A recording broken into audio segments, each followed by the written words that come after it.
Praise the Lord. प्रभु के नाम की स्तुति हो। आज हम पढ़ेंगे पहला राजा 22वां अध्याय। और 3 वर्ष तक अरामी और इजरायली बिना युद्ध रहे। तीसरे वर्ष में यहूदा का राजा यहोशापात इजराइल के राजा के पास गया। तब इजराइल के राजा ने अपने कर्मचारियों से कहा, क्या तुमको मालूम है कि गिलाद का रामोत हमारा है? फिर हम क्यों चुपचाप रहे और उसे अराम के राजा के हाथ से क्यों नहीं छीन लेते हैं?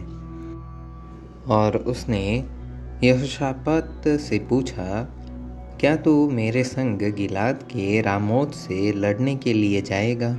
यहोशापात ने इजराइल के राजा को उत्तर दिया, जैसा तू है वैसा मैं भी हूँ।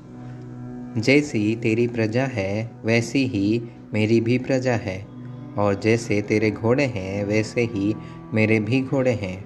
फिर यहोशापात ने इजराइल के राजा से कहा कि आज यहोवा की इच्छा मालूम कर ले। तब इजराइल के राजा ने नबियों को, जो कोई 400 पुरुष थे, इकट्ठा करके उनसे पूछा, क्या मैं गिलाद के रामोत से युद्ध करने के लिए चढ़ाई करूं व रुका रहूं? उन्होंने उत्तर दिया, चढ़ाई कर, क्योंकि प्रभु उसको राजा के हाथ में कर देगा। परंतु यहोशापात ने पूछा, क्या यहाँ यहोवा का और भी कोई नबी नहीं है जिससे हम पूछ ले? इजराइल के राजा ने यहोशापात से कहा, हाँ, यिम्ला का पुत्र मिकायाह एक पुरुष और है, जिसके द्वारा हम यहोवा से पूछ सकते हैं। परंतु मैं उससे घृणा रखता हूँ, क्योंकि वह मेरे विषय कल्याण की नहीं वरन हानि ही की भविष्यवाणी करता है। यहोशापात ने कहा, राजा ऐसा न कहे। तब इजराइल के राजा ने एक हाकिम को बुलवा कर कहा, यिम्ला के पुत्र मिकायाह को फुर्ती से ले आ। इजराइल का राजा और यहूदा का राजा यहोशापात अपने अपने राजवस्त्र पहने हुए शोम्रोन के फाटक में एक खुले स्थान में अपने अपने सिंहासन पर विराजमान थे, और सब भविष्यवक्ता उनके सम्मुख भविष्यवाणी कर रहे थे। तब कनाना के पुत्र सिदकिय्याह ने लोहे के सींग बनाकर कहा, यहोवा यूँ कहता है कि इनसे तू अरामियों को मारते मारते नाश कर डालेगा। और सब नबियों ने इसी आशय की भविष्यवाणी करके कहा, गिलाद के रामोत पर चढ़ाई कर और तू कृतार्थ हो, क्योंकि यहोवा उसे राजा के हाथ में कर देगा। और जो तू मिकायाह को बुलाने गया था, उसने उससे कहा, सुन, भविष्यवक्ता एक ही मुँह से राजा के विषय शुभ वचन कहते हैं, तो तेरी बातें उसकी सी हो, तू भी शुभ वचन कहना। मिकायाह ने कहा, यहोवा के जीवन की शपथ, जो कुछ यहोवा मुझसे कहे वही मैं कहूँगा। जब वह राजा के पास आया, तब राजा ने उससे पूछा, है मिकायाह, क्या हम गिलाद के रामोत से युद्ध करने के लिए चढ़ाई करें व रुके रहें? उसने उसको उत्तर दिया, चढ़ाई कर और तू कृतार्थ हो, और यहोवा उसको राजा के हाथ में कर दे। राजा ने उससे कहा, मुझे कितनी बार तुझे शपथ धराकर चिताना होगा कि तू यहोवा का स्मरण करके मुझसे सच ही कह। मिकायाह ने कहा, मुझे समस्त इज़राइल बिना चरवाहे की भेड़ बकरियों की नाई पहाड़ों पर तितर भीतर देख पड़ा। और यहोवा का यह वचन आया कि वे तो अनाथ हैं, अतएव वे अपने अपने घर कुशल क्षेम से लौट जाएं। तब इज़राइल के राजा ने यहोशापात से कहा, क्या मैंने तुझसे न कहा था कि वह मेरे विषय कल्याण की नहीं हानि ही की भविष्यवाणी करेगा?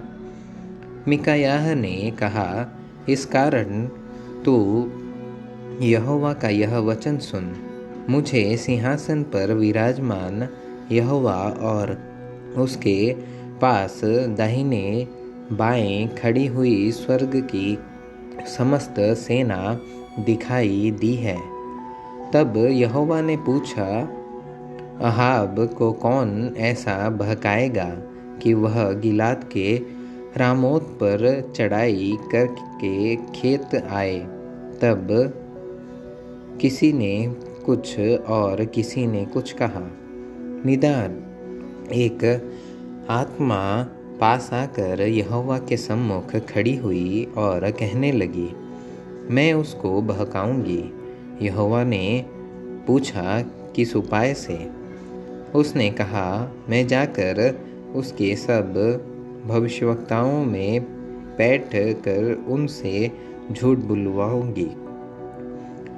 यहोवा ने कहा, तेरा उसको बहकाना सफल होगा, जाकर ऐसा ही कर। तो अब सुन, यहोवा ने तेरे इन सब भविष्यवक्ताओं के मुँह में एक झूठ बोलने वाली आत्मा पैठाई है, और यहोवा ने तेरे विषय हानि की बात कही है। तब कनाना के पुत्र सिदकिय्याह ने मिकायाह के निकट जा उसके गाल पर थपेड़ा मारकर पूछा, यहोवा का आत्मा मुझे छोड़कर तुझसे बातें करने को किधर गया? मिकायाह ने कहा, जिस दिन तू छिपने के लिए कोठरी से कोठरी में भागेगा, तब तुझे बोध होगा। तब इज़राइल के राजा ने कहा, मिकायाह को नगर के हाकिम आमोन और योआस राजकुमार के पास ले जा और उनसे कह, राजा यूँ कहता है कि इसको बंदीगृह में डालो, और जब तक मैं कुशल से न आऊँ तब तक इसे दुख की रोटी और पानी दिया करो। और मिकायाह ने कहा, यदि तू कभी कुशल से लौटे तो जान कि यहोवा ने मेरे द्वारा नहीं कहा। फिर उसने कहा, हे लोगों, तुम सब के सब सुन लो। तब इज़राइल के राजा और यहूदा के राजा यहोशापात दोनों ने गिलाद के रामोत पर चढ़ाई की। और इज़राइल के राजा ने यहोशापात से कहा, मैं तो भेष बदलकर युद्ध क्षेत्र में जाऊंगा, परंतु तू अपने ही वस्त्र पहने रहना। तब इज़राइल का राजा भेष बदलकर युद्ध क्षेत्र में गया। और अराम के राजा ने तो अपने रथों के 3200 प्रधानों को आज्ञा दी थी कि न तो छोटे से लड़ो और न बड़े से, केवल इज़राइल के राजा से युद्ध करो। तो जब रथों के प्रधानों ने यहोशापात को देखा, तब कहा, निश्चय इज़राइल का राजा वही है, और वे उसी से युद्ध करने को मुड़े। तब यहोशापात चिल्ला उठा, यह देखकर कि वह इज़राइल का राजा नहीं है। रथों के प्रधान उसका पीछा छोड़कर लौट गए। तब किसी ने अटकल से एक तीर चलाया और वह इज़राइल के राजा के झिलम और निचले वस्त्र के बीच छेद कर लगा। तब उसने अपने सारथी से कहा, मैं घायल हो गया हूँ, इसलिए बागडोर फेर कर मुझे सेना में से बाहर निकाल ले चल। और उस दिन युद्ध बढ़ता गया और राजा अपने रथ में औरों के सहारे अरामियों के सम्मुख खड़ा रहा और सांझ को मर गया और उसके घाव का लहू बहकर रथ के पोदान में भर गया। सूर्य डूबते हुए सेना में यह पुकार हुई कि हर एक अपने नगर और अपने देश को लौट जाए। जब राजा मर गया तब शोम्रोन को पहुंचाया गया और शोम्रोन में उसे मिट्टी दी गई। और यहोवा के वचन के अनुसार जब उसका रथ शोम्रोन के पोखरे में धोया गया तब कुत्तों ने उसका लहू चाट लिया और वेश्याएं यहीं स्नान करती थी। अहाब के और सब काम जो उसने किए और हाथी दांत का जो भवन उसने बनाया और जो नगर उसने बसाए थे, यह सब क्या इज़राइली राजाओं के इतिहास की पुस्तक में नहीं लिखा है?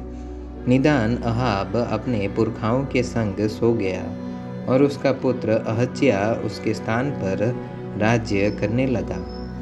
इज़राइल के राजा अहाब के चौथे वर्ष में आसा का पुत्र यहोशापात यहूदा पर राज्य करने लगा।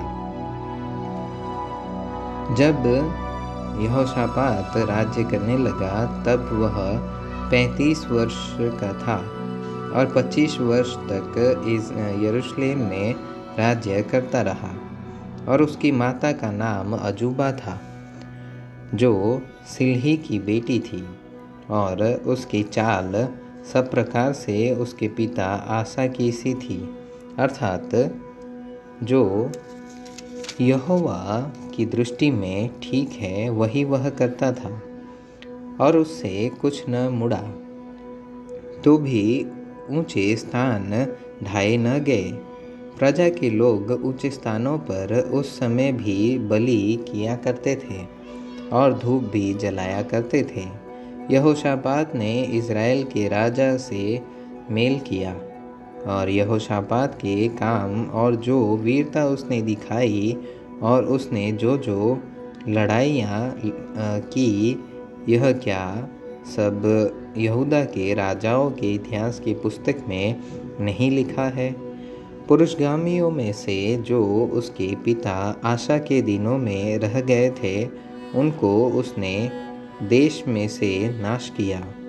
उस समय एदोम में कोई राजा न था, एक नायब राजकाज का काम करता था। फिर यहोशापात ने तर्शीश के जहाज सोना लाने के लिए ओपीर जाने को बनवा लिया, परंतु वे एशियोन गेबेर में टूट गए, इसलिए वहाँ न जा सके। तब अहाब के पुत्र अहज्याह ने यहोशापात से कहा, मेरे जहाजियों को अपने जहाजियों के संग जहाज़ों में जाने दे। परंतु यहोशापात ने इनकार किया। निदान यहोशापात अपने पुरखाओं के संग सो गया और उसको उसके पुरखाओं के साथ उसके मूल पुरुष दाऊद के नगर में मिट्टी दी गई और उसका पुत्र यहोराम उसके स्थान पर राज्य करने लगा। यहूदा के राजा यहोशापात के 17वें वर्ष में अहाब का पुत्र अहज्या शोम्रोन में इज़राइल पर राज्य करने लगा और 2 वर्ष तक इज़राइल पर राज्य करता रहा। और उसने वह किया जो यहोवा की दृष्टि में बुरा था और उसकी चाल उसके माता पिता के और नबात के पुत्र यारोबाम की सी थी, जिसने इज़राइल से पाप करवाया था।